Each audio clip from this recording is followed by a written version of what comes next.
Hubo un momento en la historia en que la fe dejó de ser un camino y pasó a ser una decisión. Eso no ocurrió en los evangelios, no fue pronunciado por Jesús. Fue una decisión tomada por hombres y aún así terminó moldeando la forma en que millones creen hasta hoy. Lo más inquietante no es que esa decisión exista, es que casi nadie sabe cuándo fue tomada, ni por qué. Quédate conmigo solo un momento, porque cuando descubres qué fue lo que realmente cambió la fe, entiendes por qué Jesús nunca habló de ello. ¿Sabías que una de las decisiones más importantes del cristianismo no fue tomada por Jesús ni por sus apóstoles? Fue decidida siglos después por hombres con intereses políticos. Esta verdad puede cambiar la forma en que ves la fe que practicas hoy. Durante siglos, millones de cristianos han seguido tradiciones y creencias sin cuestionar de dónde vinieron realmente. Aceptamos rituales, doctrinas y prácticas como si hubieran sido establecidas directamente por Jesús o por sus discípulos más cercanos. Pero la verdad histórica revela algo completamente diferente. Muchas de las decisiones fundamentales que moldearon el cristianismo tal como lo conocemos fueron tomadas por hombres que vivieron cientos de años después de Cristo. Hombres que tenían agendas políticas, intereses de poder y la necesidad de unificar un imperio que se estaba desmoronando. Imagina por un momento que estás en el año 325 después de Cristo. Han pasado casi 3 siglos desde que Jesús caminó por Galilea. El imperio romano, que una vez persiguió brutalmente a los cristianos, ahora tiene un emperador que se proclama cristiano. Constantino el Grande no solo detuvo las persecuciones, sino que convocó el primer gran concilio de la Iglesia en Nicea. ¿Por qué lo hizo? No fue por un despertar espiritual repentino. Fue porque su imperio estaba dividido, fragmentado por guerras civiles y conflictos religiosos que amenazaban con destruir todo lo que Roma había construido. En ese momento crucial de la historia, el cristianismo no era una religión unificada con doctrinas claras. Existían decenas de interpretaciones diferentes sobre quién era Jesús realmente. Algunos grupos creían que era completamente divino. Otros sostenían que era un hombre adoptado por Dios. Había quienes pensaban que era una emanación divina, pero no el Dios supremo. Estas diferencias no eran solo debates teológicos en templos tranquilos. Eran conflictos violentos que dividían ciudades, familias y comunidades enteras. Constantino necesitaba orden, necesitaba unidad, y estaba dispuesto a usar la religión como herramienta para conseguirlo. El Concilio de Nicea reunió a más de 300 obispos de todo el imperio conocido, pero aquí está lo que no te cuentan en la mayoría de las iglesias. Estos obispos no llegaron a conclusiones basándose únicamente en oración y estudio de las Escrituras.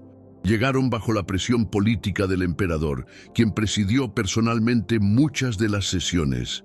Constantino, que apenas entendía las sutilezas teológicas del debate, tomó partido. Quería una respuesta clara, una doctrina oficial que todos debían aceptar. Y así nació el Credo de Nicea, que estableció que Jesús era de la misma sustancia que Dios Padre, consustancial con Él. Esta decisión cambió para siempre el rumbo del cristianismo. Los grupos que no aceptaron esta definición fueron declarados herejes. Sus textos fueron quemados, sus líderes exiliados o ejecutados y sus comunidades dispersadas. La diversidad del cristianismo primitivo fue reemplazada por una ortodoxia impuesta desde arriba, no por revelación divina, sino por decreto imperial. Y esto es solo el comienzo de una cadena de decisiones humanas que moldearon la fe de millones. Piensa en esto por un momento. Si Jesús hubiera querido establecer doctrinas específicas sobre su naturaleza divina, no lo habría dejado absolutamente claro durante su ministerio. No lo habría explicado a sus discípulos de manera que no hubiera ninguna confusión. Sin embargo, Los evangelios no contienen largas disertaciones teológicas sobre la Trinidad o la naturaleza exacta de Cristo. Jesús habló en parábolas sobre el amor, el perdón, el reino de Dios y cómo debemos vivir. Las complejidades doctrinales vinieron después, creadas por mentes humanas tratando de sistematizar algo que quizás nunca fue destinado a ser tan rígido. La Biblia misma nos da pistas de esta realidad. En 1 Corintios capítulo 1, versículos 10 al 13, Pablo ya advertía sobre las divisiones en la iglesia primitiva. Él escribió: «Os ruego, hermanos, por el nombre de nuestro Señor Jesucristo, que habléis todos una misma cosa y que no haya entre vosotros divisiones, sino que estéis perfectamente unidos en una misma mente y en un mismo parecer». Desde los primeros días había fragmentación, diferentes interpretaciones, luchas por definir qué era el verdadero cristianismo. Pero volvamos a Nicea y a lo que siguió después. El emperador no solo influenció el resultado del concilio, sino que ordenó que las decisiones fueran ley imperial. Rechazar el credo de Nicea no era solo un desacuerdo religioso, era un crimen contra el Estado. La fe y el poder político se fusionaron de una manera que Jesús nunca imaginó ni enseñó. Recordemos sus propias palabras en Juan capítulo 18, versículo 36. «Mi reino no es de este mundo. Si mi reino fuera de este mundo, mis servidores pelearían para que yo no fuera entregado». Sin embargo, ahora el cristianismo estaba siendo defendido por las espadas del Imperio Romano. Esta fusión entre Iglesia y Estado produjo consecuencias que resonaron a través de los siglos. Las decisiones tomadas en concilios controlados por emperadores se convirtieron en la base de la ortodoxia cristiana. No fueron revelaciones divinas recibidas en oración, fueron negociaciones políticas, compromisos entre facciones rivales y, en muchos casos, imposiciones violentas de la mayoría sobre la minoría. La pregunta que debemos hacernos es inquietante pero necesaria. ¿Cuánto de lo que creemos hoy fue realmente enseñado por Jesús y cuánto fue decidido por hombres con agendas terrenales? Si este contenido te está haciendo reflexionar y quieres descubrir más verdades ocultas sobre el cristianismo, suscríbete a nuestro canal y activa la campanita para no perderte ningún video revelador. La transformación del cristianismo de un movimiento espiritual perseguido a la religión oficial del imperio más poderoso del mundo no fue un milagro divino. Fue el resultado de decisiones humanas calculadas, estrategias políticas y compromisos que poco tenían que ver con las enseñanzas originales de Jesús de Nazaret. Y esta es solo una de las muchas decisiones que cambiaron radicalmente la fe que millones practican hoy sin siquiera saberlo. El Concilio de Nicea fue solo el principio de una larga serie de intervenciones humanas que definirían qué es y qué no es cristianismo. 50 años después, en el año 381, se convocó otro concilio en Constantinopla. Esta vez, el tema central era el Espíritu Santo y la naturaleza exacta de la Trinidad. Nuevamente, fueron obispos reunidos bajo la autoridad imperial, quienes decidieron doctrinas que miles de millones de personas aceptarían como verdad divina revelada. Nuevamente, quienes no estuvieron de acuerdo fueron silenciados, exiliados o peor. Pero hay algo aún más profundo y perturbador que debemos examinar. Estas decisiones no solo definieron doctrinas abstractas sobre la naturaleza de Dios, también determinaron qué textos serían considerados sagrados y cuáles serían destruidos. El canon bíblico que conocemos hoy, esos 66 o 73 libros dependiendo de tu tradición, no cayó del cielo completamente formado. Fue seleccionado, editado y aprobado por concilios de hombres que tenían criterios específicos sobre qué incluir y qué rechazar. Durante los primeros siglos del cristianismo circulaban docenas de evangelios, epístolas, apocalipsis y otros escritos que diferentes comunidades cristianas consideraban inspirados. Existía el Evangelio de Tomás, que contenía dichos secretos de Jesús. El Evangelio de María Magdalena, que la presentaba como una líder espiritual importante. El Evangelio de Pedro, el pastor de Hermas, la Didaché, y muchos otros textos que eran leídos en iglesias primitivas con la misma reverencia que los evangelios que conocemos hoy. ¿Quién decidió que Mateo, Marcos, Lucas y Juan eran inspirados por Dios, pero que el Evangelio de Tomás no lo era? ¿Quién determinó que las cartas de Pablo eran palabra divina, pero que otros escritos cristianos antiguos eran herejía? Fueron hombres en posiciones de poder eclesiástico y político. Usaron criterios que a veces eran teológicos, pero otras veces eran puramente políticos. Un texto que apoyaba la estructura de poder emergente de la Iglesia tenía más probabilidades de ser incluido.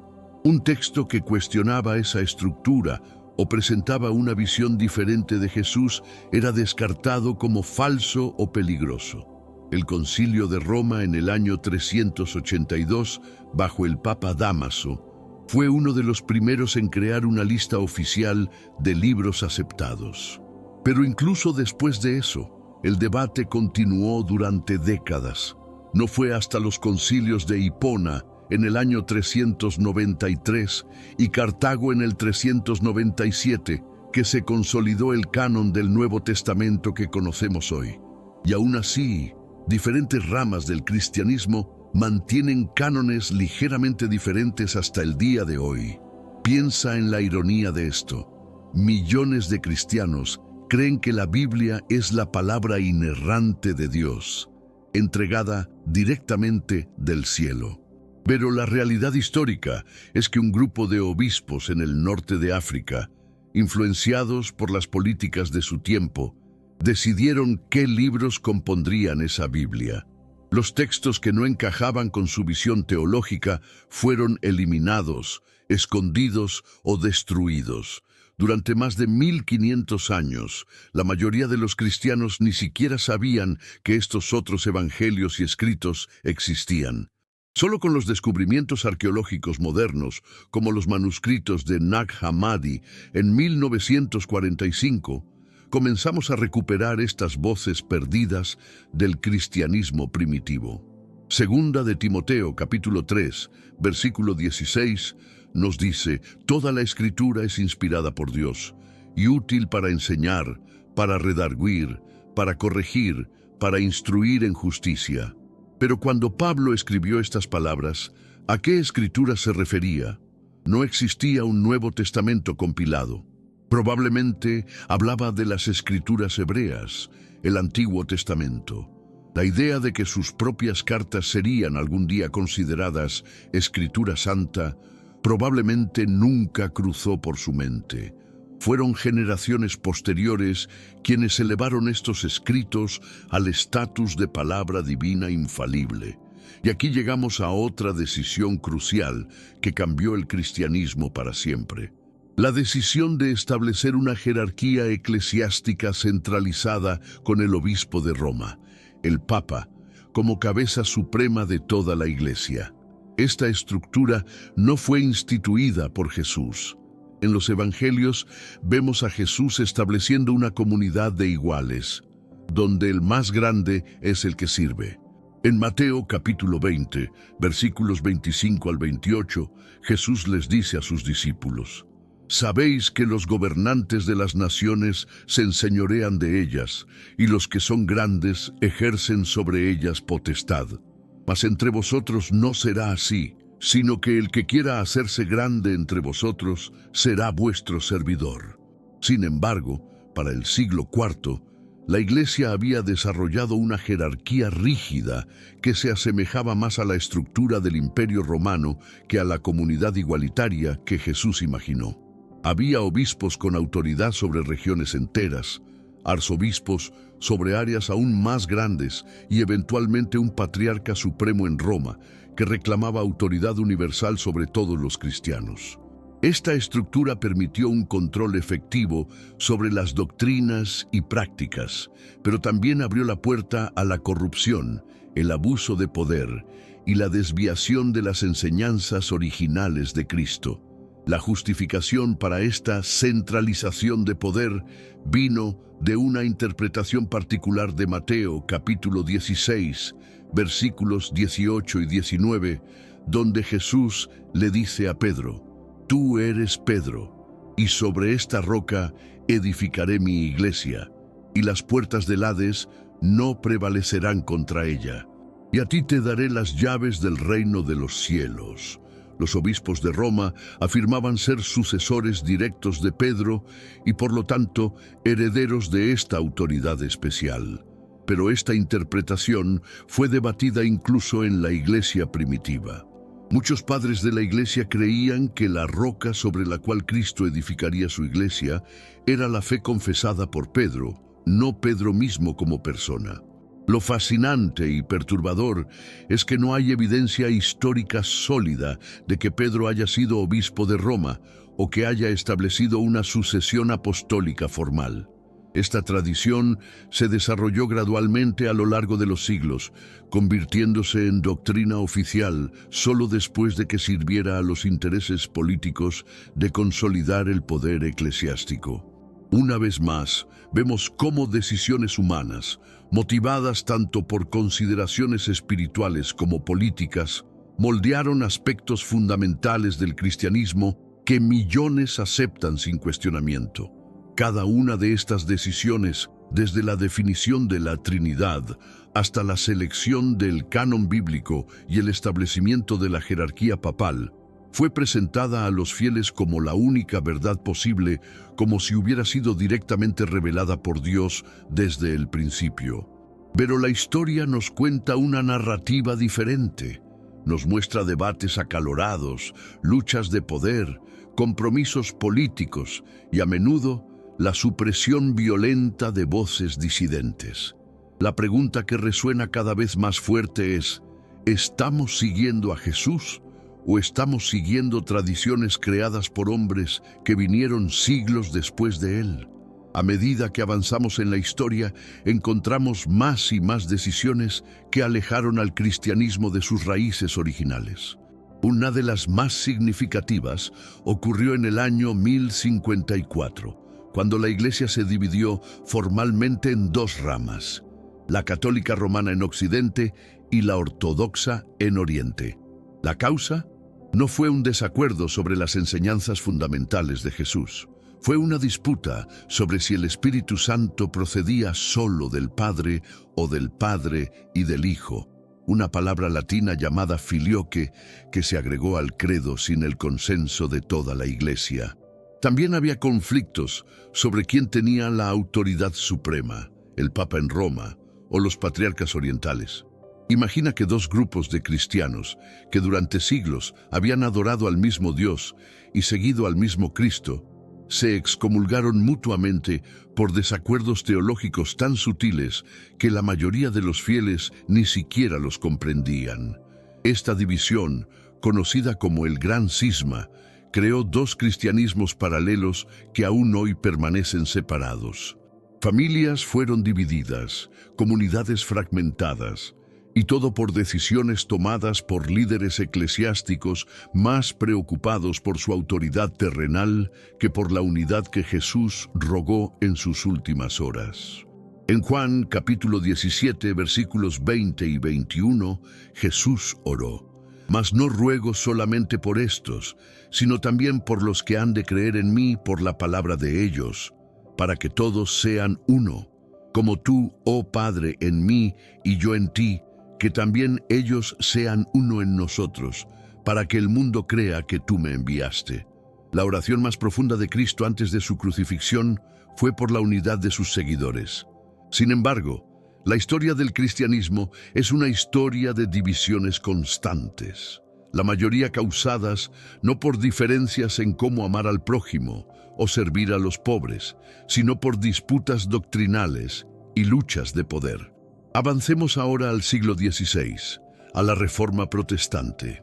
Martín Lutero, un monje agustino, clavó sus 95 tesis en la puerta de la iglesia de Wittenberg en 1517, desafiando prácticas católicas como la venta de indulgencias. Lutero no pretendía crear una nueva iglesia, simplemente quería reformar los abusos que veía. Pero lo que comenzó como un llamado a la reforma se convirtió en otra división masiva del cristianismo. Surgieron luteranos, calvinistas, anglicanos, anabaptistas y eventualmente miles de denominaciones protestantes, cada una afirmando tener la interpretación correcta de la Biblia. La ironía es profunda. Los reformadores protestantes rechazaron la autoridad del Papa y de la tradición católica, insistiendo en que solo la Biblia era la autoridad final. Sola Escritura, decían, solo la Escritura. Pero incluso ellos tuvieron que tomar decisiones sobre qué libros pertenecían a esa Escritura. Lutero cuestionó varios libros del Antiguo Testamento y quiso eliminar la Epístola de Santiago del Nuevo Testamento porque no encajaba con su teología de la justificación solo por la fe. Al final, mantuvo a Santiago, pero lo relegó a un estatus inferior. Nuevamente, decisiones humanas determinando qué era palabra de Dios. Y aquí está lo que raramente se discute en los púlpitos. Cada una de estas divisiones y subdivisiones del cristianismo afirma basarse en la Biblia, en la misma Biblia. Los católicos la leen y encuentran justificación para el papado, la veneración de María y los santos, el purgatorio y la transubstanciación. Los ortodoxos leen la misma Escritura y rechazan el papado, pero mantienen íconos sagrados y una liturgia elaborada. Los protestantes la leen y rechazan la mayoría de estas prácticas, pero luego se dividen entre ellos sobre bautismo infantil versus bautismo de creyentes, predestinación versus libre albedrío, dones del Espíritu versus cesacionismo. Si la Biblia es tan clara y suficiente, ¿por qué produce interpretaciones tan radicalmente diferentes? La respuesta es que no estamos leyendo la Biblia en un vacío.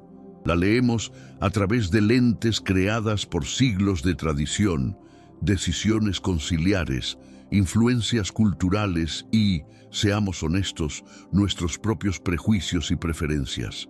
Cada denominación tiene su propia historia de decisiones humanas que han moldeado su comprensión de la fe. Y todas estas decisiones se presentan como si fueran la voluntad indiscutible de Dios, cuando en realidad son interpretaciones humanas de textos antiguos, filtradas a través de contextos históricos específicos. Consideremos otra decisión crucial que cambió el cristianismo: la fusión entre fe y nacionalismo. Desde Constantino en adelante, el cristianismo se convirtió en una herramienta de construcción de imperios y naciones. La Iglesia Católica bendecía cruzadas sangrientas contra musulmanes y herejes. Los protestantes creaban iglesias nacionales alineadas con monarquías. En nombre de Cristo, quien dijo: «Bienaventurados los pacificadores», en Mateo capítulo 5, versículo 9, se cometieron algunos de los actos más violentos de la historia humana. Las cruzadas, la Inquisición española, las guerras de religión que devastaron Europa durante el siglo XVI y XVII, la conquista y conversión forzada de pueblos indígenas en América, África y Asia. Todo esto fue hecho por hombres y mujeres que se consideraban cristianos devotos, siguiendo lo que creían que era la voluntad de Dios. Pero estas acciones reflejaban más las ambiciones políticas y económicas de su tiempo que las enseñanzas del Sermón del Monte. Jesús nunca ordenó conquistar tierras o forzar conversiones a punta de espada. Estas fueron decisiones humanas justificadas retrospectivamente con teología selectiva. En Santiago, capítulo 4, versículos 1 y 2, se nos pregunta: ¿de dónde vienen las guerras y los pleitos entre vosotros?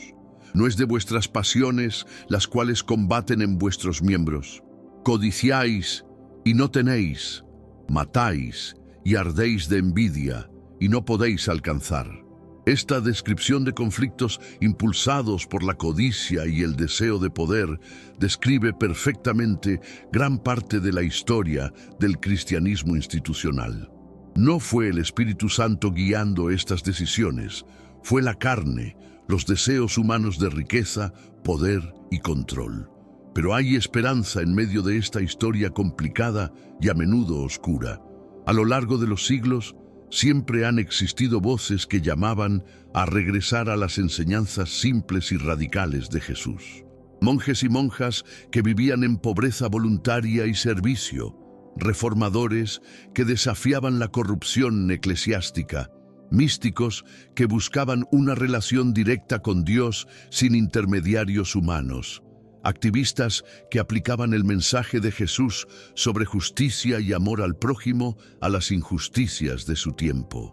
Estas voces fueron a menudo marginadas, perseguidas o silenciadas por las estructuras de poder cristiano, pero nunca fueron completamente extinguidas.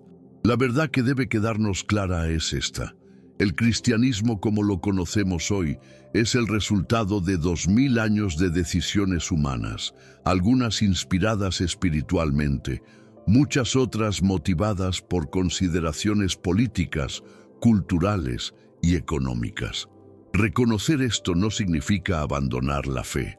Al contrario, significa liberar nuestra fe de la carga de defender lo indefendible, de pretender que todo lo que la Iglesia ha hecho o enseñado fue directamente ordenado por Dios.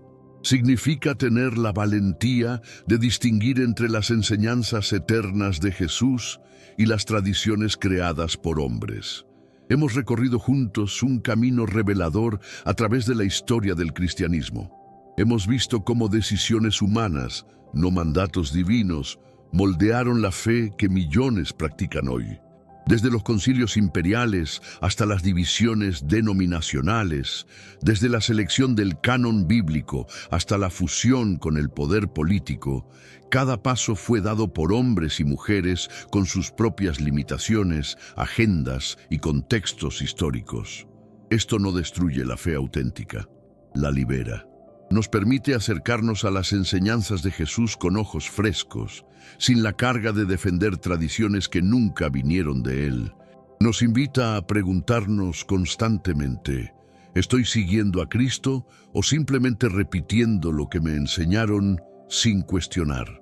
Gracias por acompañarme en este viaje de descubrimiento.